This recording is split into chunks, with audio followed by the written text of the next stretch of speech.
اور سب سے پہلے ہم بات کریں گے پاکستان تحریک انصاف کی، جنہوں نے اسٹریٹ کا اعلان کیا ہے۔ اس پہ بات کرنے کے لیے پینل میرے ساتھ موجود ہے، اپنے پینل کا تعارف آپ سے کرا دیتی ہوں۔ بریگیڈیئر ریٹائرڈ حارث نواز صاحب ہمارے ساتھ موجود ہیں، عبداللہ گل صاحب نے ہمیں جوائن کیا ہے، اور اسٹوڈیوز میں نصیر واگا صاحب ہمارے ساتھ موجود ہیں۔ بریگیڈیئر صاحب، آغاز آپ سے کرنا چاہوں گی۔ پاکستان تحریک انصاف جنہوں نے ایک بار پھر سے اسٹریٹ موومنٹ کا اعلان کیا ہے اور عمران خان رہائی فورس اب وہ بنانے جا رہے ہیں۔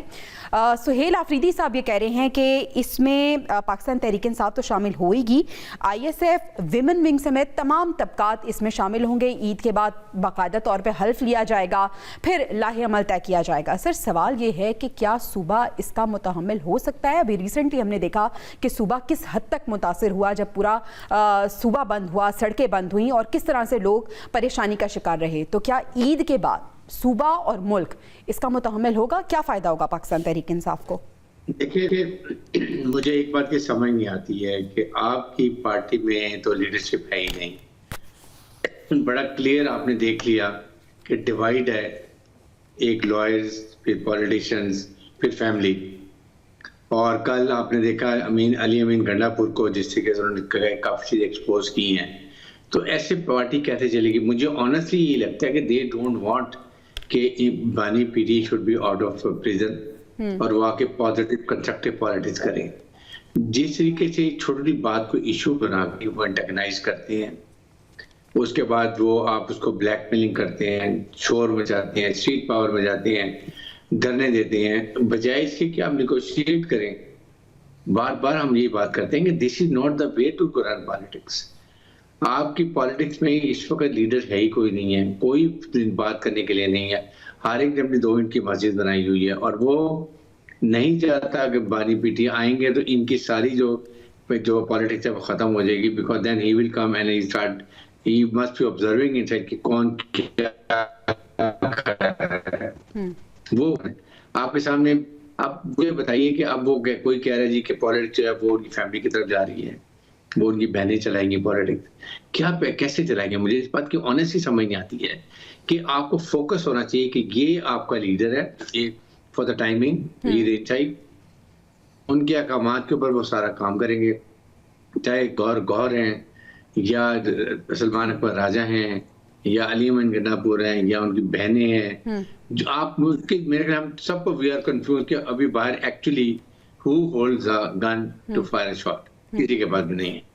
تو ان انوائرمنٹس کے اندر دشمنی ہے یہ بانی پی ٹی کے ساتھ کہ ان کو آپ نے اندر رکھا ہوا ہے، ان کا علاج بھی ٹھیک نہیں ہو رہا، جبکہ حکومت آپ خام خانہ سے ڈیلے کر رہے ہیں۔ آپ ایک اچھے طریقے سے پازیٹیو کریں، آپ کو بھی حکومت کی طرف سے لینینسی نظر آ رہی ہے، اس کا فائدہ کیوں نہیں اٹھا رہے ہیں؟ What is the purpose? یہ جو آپ یہ سیفٹی ایک فورس بنا رہے ہیں، یہ کیا کرے گی؟ آپ جب تک آپ کے پاس پنجاب آپ کے ساتھ نہیں ہوگا، سندھ ساتھ نہیں ہوگا، you can't do any thing. اچھا بریگیڈیئر صاحب، آپ نے کہا کہ حکومت کی طرف سے اگر لینینسی نظر آ رہی ہے، میں عبداللہ صاحب سے یہی سوال کرنا چاہوں گی۔ عبداللہ صاحب، آپ کو لگتا ہے کہ حکومت لینینٹ ہوئی ہے؟ اور یہ جو خبریں آ رہی تھیں کہ حکومت نے تھوڑی لچک کا مظاہرہ کیا اور چیزیں بہتر ہوتی ہوئی نظر آ رہی ہیں، پاکستان تحریک انصاف نے پھر سے اپنے پاؤں پہ خود کلہاڑی ماری ہے اور اب یہ جو موومنٹ کا اعلان کیا ہے، ایک رہائی فورس بنانے جا رہے ہیں، عمران خان رہائی فورس، کیا مستقبل ہوگا اس کا؟ بسم اللہ الرحمن الرحیم۔ سب سے پہلے تو آپ کو اور ایک ٹیم کی تمام جو ہماری مینجمنٹ ہے اس کو بہت رمضان شریف کی مبارکباد ہو۔ کل انشاءاللہ پہلا روزہ ہے، حکومت نے اعلان کر دیا ہے۔ دوسری جانب جو ہے وہ دیکھیں، ٹائیگر فورس کیا بن گئی تھی؟ تو پھر ٹائیگر فورس نہیں بنی تھی نا، اس لیے کیونکہ ایف ایس ایف جو تھی وہ ہمارے یاد ہے ہمیں، اور جو بھٹو صاحب نے ایف ایس ایف بنائی تھی اس کے مقاصد بھی ہمیں علم میں ہیں۔ اس لیے ہم یہ بھی جانتے ہیں کہ 810 ملین کا ایک بہت بڑا سکینڈل آیا تھا خیبر پختونخوا کے حوالے سے، جس کے اندر کوئی 1284 لوگ جو تھے ان کو ہائر کیا گیا تھا، اور وہ ان کی ایک فورس بنائی گئی تھی جو کہ سوشل میڈیا واریئرز کہلاتے تھے۔ اور اس کے بعد پھر وہ انہوں نے شعور بانٹنا شروع کر دیا، اور پھر وہ شعور آج چھلک چھلک کے جو ہے وہ پیالے سے باہر گر رہا ہے۔ آپ روزانہ اس کے مظاہرے دیکھتی ہیں۔ दूसरी जानिब जो है आप देख लीजिए कि अब आलम ये आ गया है कि अपने ही सूबे को सूबे की हुकूमत ने बंद कर दिया है। ये बड़ा एक लम्हा फिक्रिया है। ये जो कहते थे कि हम जो है वो पंजाब जाएंगे और फिर पंजाब का दौरा किया, सिंध का दौरा किया, तो अगर सड़कें बंद करनी थी तो फिर वहां बंद कर लेते। इसका मतलब है कि इनको इनफ जो कुमक थी वो नहीं मिल सकी और जो पजीराई ये सोच रहे थे वो उनको नहीं मिली और ये इनकी हालत वही हो गई कि कहाँ गए कहीं नहीं, क्या लाए कुछ नहीं। अब नजर में ये आता है कि ये इस किस्म की जो फोर्सेस बनाई जा रही हैं उसके मकासद को देखना बड़ा जरूरी है। इसका मतलब ये है कि आप जानबूझ के एक टकराव की कैफियत पैदा कर रहे हैं। अली अमीन गंडापुर साहब थे या फिर सोहेल खान आफरीदी। तहरीक इंसाफ में इन लोगों की बतौर एक मैनेजमेंट जो कहें कि गुड गवर्नेंस के हवाले से कोई एक्सपीरियंस या कोई अच्छी मिसालें मौजूद नहीं हैं, जबकि तहरीक इंसाफ के पास कई बेहतर चेहरे मौजूद थे भी और हैं भी, लेकिन उनको नहीं लाया गया क्योंकि पहले दिन से मकसद टकराव है, पहले दिन से मकसद तसादम है, पहले दिन से मकसद जो है जलाओ घराव। जी बेहतर चेहरों की बात की बता सकेंगे कौन से बेहतर चेहरे हो सकते थे? जी बिल्कुल, अली मोहम्मद खान साहब हैं, वो एक बड़ा अच्छा देखे ना एक बड़ा काबिल आदमी है, लेकिन मकसद ये, मैं तो ये तो एक मिसाल दे रहा हूँ, ऐसे मल्टीपल और लोग हैं, लेकिन इनका मकसद गवर्नेंस नहीं था ना। ये देखें जवेरिया, उनका मकसद जो है वो टकराव है। उनका मकसद ये है कि हम ऐसे हालात पैदा करें और ऐसी फोर्स कायम करें जिसको जाहिर है ये पैसे देंगे, नतीजा ये निकलेगा कि इसको ये एक मुतबादिल फोर्स के तौर पर तैयार करेंगे। क्योंकि कल सोहेल खान अफरीदी ने जो बात कही है कि ये जो काली पुलिस की वर्दी है इसके पीछे खाकी है, इसका क्या मतलब है, वो क्या बताना चाहते हैं? और यानी कि आप जो है एक अलामती फोर्स आप अलहदा क्रिएट कर रहे हैं और आप धरने जो दे रहे हैं आपकी कहीं जो है वो दाल नहीं गली।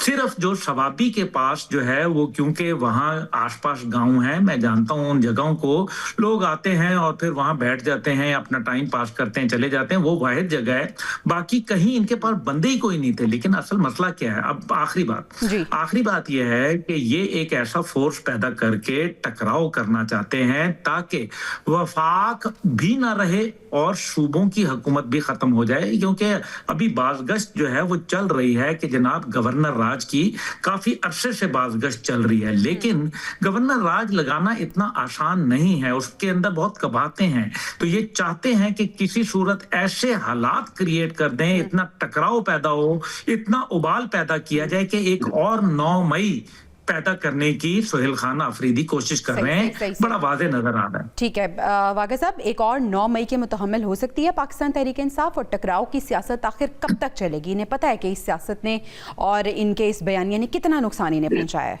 देखिए, सारी दुनिया को पता है कि पीटीआई के जो लोग हैं, जितने भी हैं, उनका बानी पीटीआई से बहुत ज़्यादा जज्बाती लगाव है। अच्छा, जैसे ही जेल से आने वाली इन खबरों के बारे इन लोगों को पता चला तो यकीनी तौर पर कहीं ना कहीं छोटा मोटा रिएक्शन तो आना था। अब बात यह है कि उन्होंने अपने सूबे को तो बंद किया, बिल्कुल इसमें तो कोई शक नहीं, जो कि उनको करना भी नहीं चाहिए था।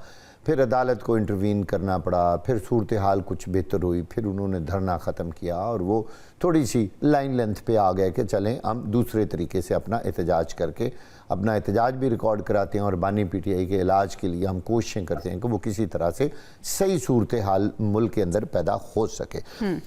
अब देखिए, इशू ये है कि इस वक्त मुल्क के अंदर जो सूरत हाल पैदा हुई है ना, वो है सियासी अबतरी। ये जो अनसर्टेनिटी है ये नहीं होनी चाहिए। मेरा ख्याल है कि पीटीआई के लोगों को भी इस वक्त मुल्क और कौम के लिए एक टेबल पर बैठ के सोचना चाहिए, और हम हर प्रोग्राम में ये बात कर चुके हैं कि सिवाय मिल बैठकर फैसले करने के कोई हल नहीं है। इतना अरसा उन्होंने टकराव की सियासत भी की, एहतजाज भी किए, 9 मई भी हो गया और भी बहुत कुछ हुआ, लेकिन उसका कोई नतीजा ना निकला। अच्छा, मेरे दोनों पार्टिसिपेंट, ख़ास तौर पर अब्दुल्ला गुल साहब जिस फोर्स की जानिब जिक्र कर रहे हैं, मेरा ख्याल है कि ये कोई ऑफिशियल फोर्स नहीं होगी, ना ही कोई तनख्वाहदार मुलाजिम होंगे। देखिए, कोई सूबा अपने किसी भी बड़े लीडर को रिहाई के लिए अब सरकारी सतह पर तो उनको भर्ती करके उनको तनख्वाहें देकर, ये तो फिर एक नई पुलिस बनाने वाली बात टेकिंग है। लेकिन होगी उनसे, देखिए उनसे हलफ लिया जाएगा। हाँ, अब देखना ये है कि वो किस लेवल पे आते हैं और उनका आइन के अंदर, देखिए जब भी सूबे में कोई इस तरह की फोर्स बनेगी तो उसके कोई कॉन्स्टिट्यूशनल पावर तो उसके पास होगी ना, ऐसे ही तो नहीं ना कोई काम करेगी।